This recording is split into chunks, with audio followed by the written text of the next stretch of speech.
I'm sorry, Mr. Munro. I've gone too far. I've wounded you. That wasn't fair. Bunny feels a sudden and excruciating pressure on his bladder. He holds up his hand and shakes it off as if to ward off further comment. No, it's all right. I just need to use your bathroom. What? Says Charlotte. Yeah, says Bunny. I've been on the road all day. I need to go so much I can taste it. Charlotte shrieks with laughter and a nerve twitches under Bunny's right eye. Oh man, you're a class act. It's down the hall, she says, and cocks a thumb in the direction of the bathroom. Charlotte's laughter follows Bunny as he quick marches towards the bathroom.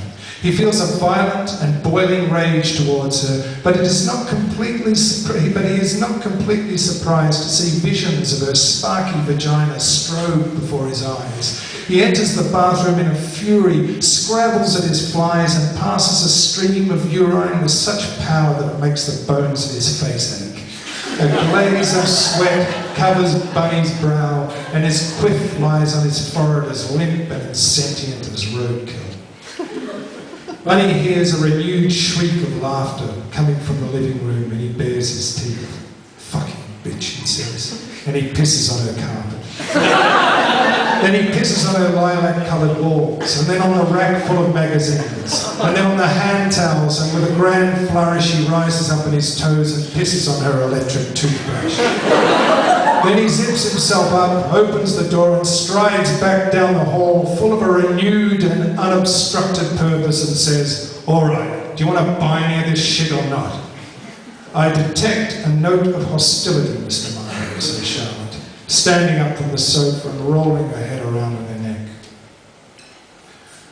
"Well, we fucking dodos get like that sometimes," says Bunny, and the corner of his eye flutters. Charlotte stands firm, hands clasped benignly in front of her, and says, as if imparting a simple, incontrovertible fact, "For your information, Mr. Munro, I'm a black belt in Taekwondo." "Oh yeah," says Bunny. "Well, I just pissed all over your bathroom." "You what?" says Charlotte, taking a step closer. "That's right, the walls, the carpet, your Hello magazines." "You what?" "Your fucking toothbrush," says Bunny. And suddenly, and without discussion, Charlotte begins to jump up and down on the balls of her feet, her muscular arms relaxed and loose at her sides. Bunny is immediately and completely transfixed by the sight of the Diamante charm being tossed around on its happy pink bolster like a child on a trampoline.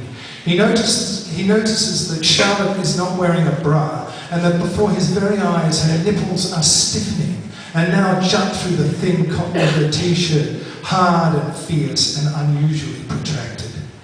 He sees, incredibly, what appears to be tiny cartoon sparks shooting from them, and he thinks for a sweet moment that maybe, just maybe, all is not lost. He feels his cock roar awake.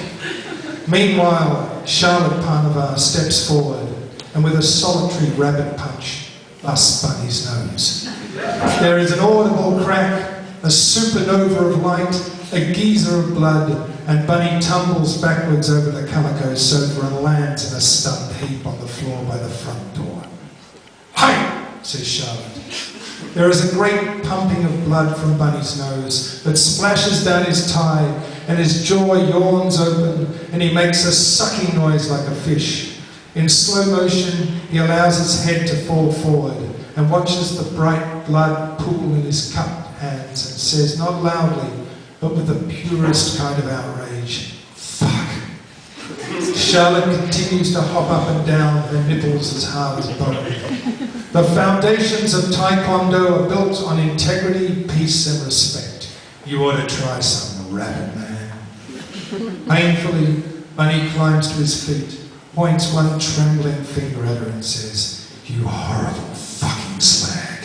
He says, "You mad, ugly, diseased." And Charlotte Parnavar grins and swivels and tilts her